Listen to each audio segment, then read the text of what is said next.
Howdy, this is Thomas Neeson, aka Tommy D. I am the host, producer, creator, fearless leader of the Circle of Nerds, and we are the hosts of the Cosmic Disasters podcast. So the name of our podcast is The Cosmic Disasters Show. And it is, I get this question a lot. What is this show about? What is Cosmic Disasters about? What are the Circle of Nerds about? And I really don't know. I never have a good answer for this. The answer changes every time. Essentially, it's community. That's what we're doing.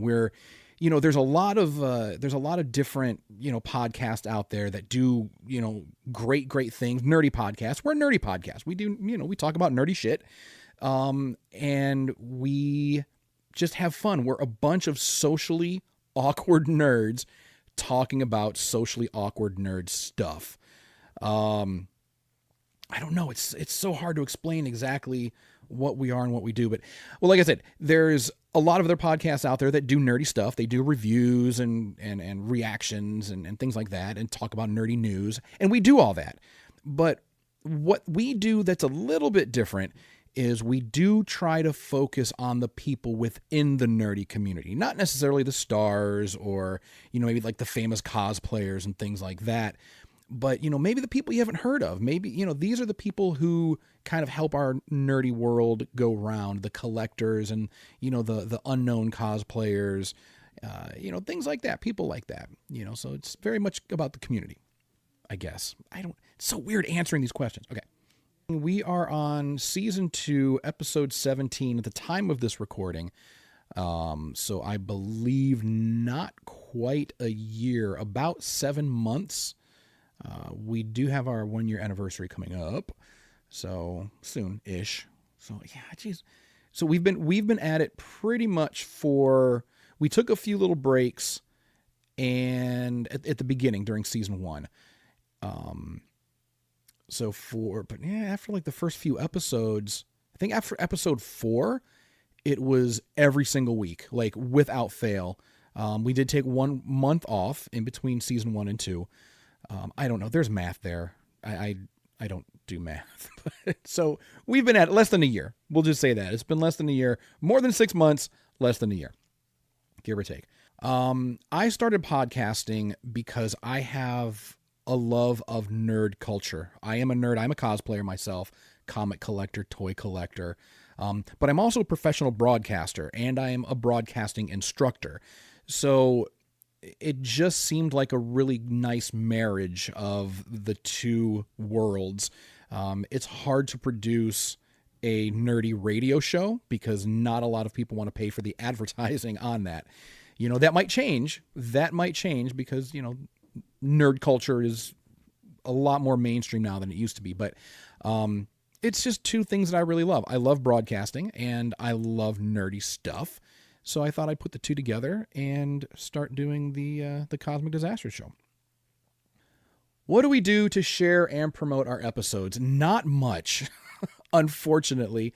Ironically, one of the things I teach, to my students is the importance of social media, the absolute importance of social media. And I hate social media. That's such a bad thing to say. Not that I don't hate social media. It is incredibly important. I see the value and the importance of social media. I just don't like doing it. You know what I mean? I just don't like, having to post at certain times. There's strategies, there's SEOs, there's algorithms and analytics, and it's just, it drives me fucking nuts. But without social media, nobody would really take off. YouTubers, yes, you can get big on YouTube, but if you don't push your YouTube channel via social media, you're probably not going to get the kind of heat that you normally would. So maybe a better question would be, what are our plans and strategies to promote our episodes? And that's to push social media for the most part. We do a lot with Instagram. Instagram is our primary social media platform at the moment. But we also are on Facebook and Twitter and YouTube. We don't really do a lot on YouTube, which is very bad. And I know this is really bad. But for the most part, what we do to share is social media. We just have to do it a lot more. Consistency is key, and I know it. I just need to practice what I preach. So consistent quality social media content. And of course, we're using the badass Headliner app that we love. Thank you guys so much for doing this, by the way. Such an amazing app. Absolutely love it. Anyway, okay, moving on. Most effective promotion, I think, it's got to be social media. We do, some word of mouth. We talk to friends and family. We've been to a couple conventions, handing out flyers and things like that. But those things aren't necessarily quantifiable. I can't get data back from that. Mailing lists. I've got to do a mailing list. I know this. That is really, really important as well, for promotion. Sending out a monthly newsletter, getting that mail list rolling, adding people to it, so on and so forth. What's been least effective? The least effective form of promotion, not promoting. That's been the least effective. I find that when I am consistent with my social media marketing, then I do notice growth in my numbers. And obviously, if I don't do anything, if I, take a few days off, or if I, don't post for a week, which happens, then I will notice my numbers decline. So absolutely most effective, having a promotion and a marketing strategy. Least effective, not doing shit. That will absolutely kill you. Audiograms for us was just a no-brainer choice. Absolutely. I can do everything that an audiogram does. I can create an audiogram in Premiere or in After Effects. I can do that. But it will take me about an hour to produce, something. I mean, I can create a template for it, so it might only take me 30 minutes, whatever. But using the audiograms via Headliner app, and I'm actually teaching this to my students. I'm showing my students how to use Headliner. So it's an amazing tool. It literally takes me like 5 minutes.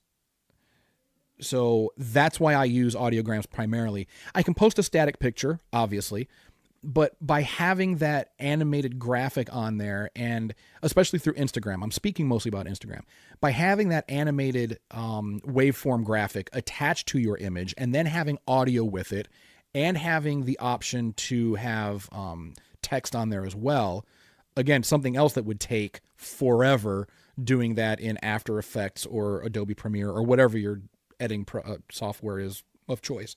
It'll take hours.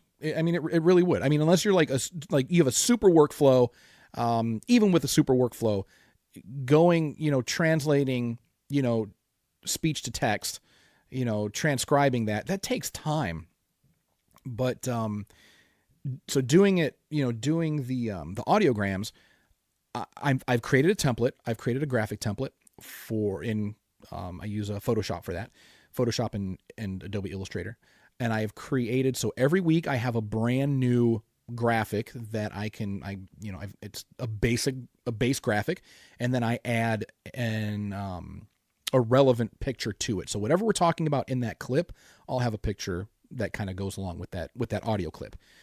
And it just plays well. It's nice. And when you've got a post on Instagram and there's that little video icon in the top right corner of it, people are more likely to click on that. The power of video on social media is undeniable. Yes, you can post a static picture and it can be very, very powerful, but having video content, that is huge. And although I don't always have time to produce video content, by posting an audiogram, it's kind of like the next best thing. So current podcast setup, let me see. I am using a Yamaha MG12XU mixer. Prior to that, I had been using a digital audio interface from Behringer. It was the Euphoria. Great piece of equipment. Absolutely loved it. I just felt that the Yamaha mixer, gave me a little more versatility. Plus, when I go out to, when we're out on the road or we're at cons or whatever, I take this with me, and I have a little more flexibility with this than I did with the audio interface. Plus the visual of it, it kind of pops a little bit more visually. I'm using 4 Shure SM58 microphones. Those are for my cast and guests. And the mic that I'm using right now is a Samson. And I can't remember the number on it. I'm sorry, but I've had it for years. It's a really, really old condenser mic, but it's great. I've had it for ages. It's a solid mic, and it definitely gets the job done. I love it. For recording, I dump everything into a MacBook Pro, and I exclusively use Adobe products to edit everything. I edit everything in Adobe Audition. I had used Pro Tools before in the past, and I like Pro Tools. Pro Tools is great, but a little bit of overkill, I think, for a podcast. So using Audition is perfect for me. And that's, I've got a couple mic stands. I think that's it for gear. Yeah. Let's see. How did the gear change as I started? Well, like I said, I had the interface initially. Hold on a second.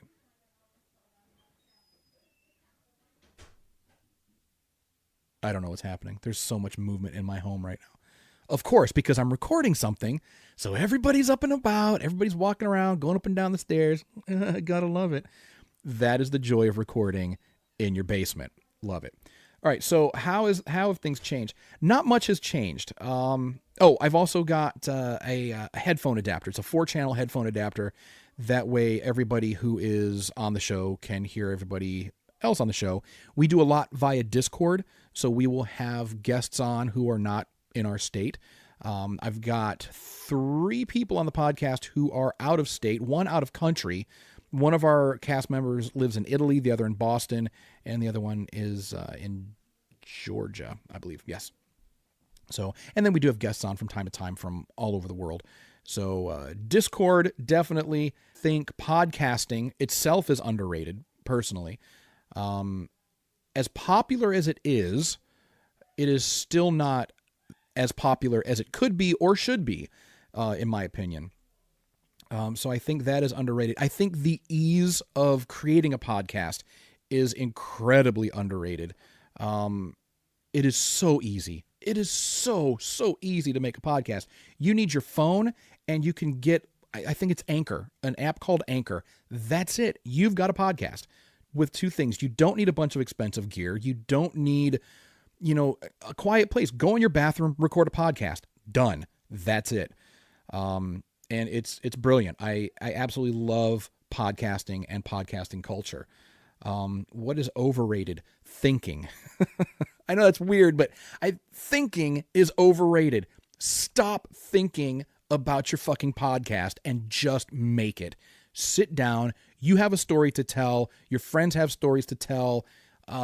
Sit down. You have content. You absolutely have content. Sit down and talk about shit, and people will flock to you. But you have to promote it, because if you don't promote your show, you're creating content in a vacuum. It could be the best podcast ever. No one will hear it because you're not promoting it. So if I had to suggest just one episode of the Cosmic Disasters show, oh wow, that's a tough one. God, you know what? Episode 0. Ground Zero. It's so bad. It is so bad, because we didn't know what we were doing at the time. We still don't, not really. But we were not prepared. We were not ready at all to do this thing. But I really think that that's the point. One thing that we do at Circle of Nerds, our watchwords are educate, entertain, and empower. So I like to think that episode 0, we call it the lost episode because we were never even supposed to air it to begin with.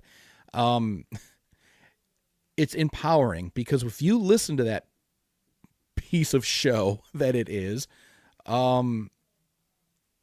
anyone can do it.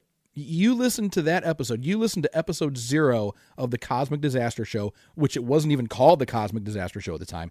You listen to that, and you will immediately realize just how easy it is to get into podcasting. And if we can do it, anyone can do it. I can't speak for the rest of my crew, but my personal favorite podcast, Biracial Unicorns. Love them. These gals are amazing. Not only are they hilarious, they are highly, highly intelligent. We had the distinct honor and privilege of having them on our show, and man, did they spank us intellectually. We like to think that we know our shit. We are thought leaders, we are nerds, and we know our stuff. These ladies, however, if you ever decide to have the Biracial Unicorns on your show as guests, you better have your shit together. I'm just saying. So yes, Biracial Unicorns, by far favorite podcast. And they're relatively new, but they're amazing. So if I were to ask another podcaster, without knowing who they are, how do you do it day to day? What keeps you going? What keeps you driving on? If you do a weekly podcast, what keeps you going to your mic every single week, rain or shine, sickness and in health? What makes you do it?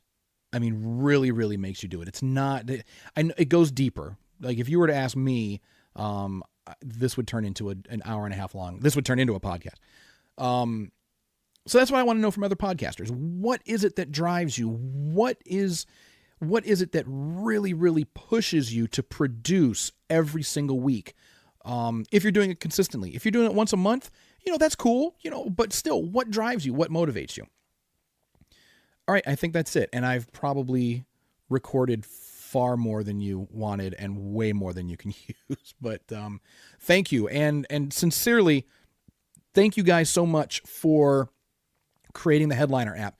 I cannot tell you how much it has changed my workflow and how much it has helped with promotion.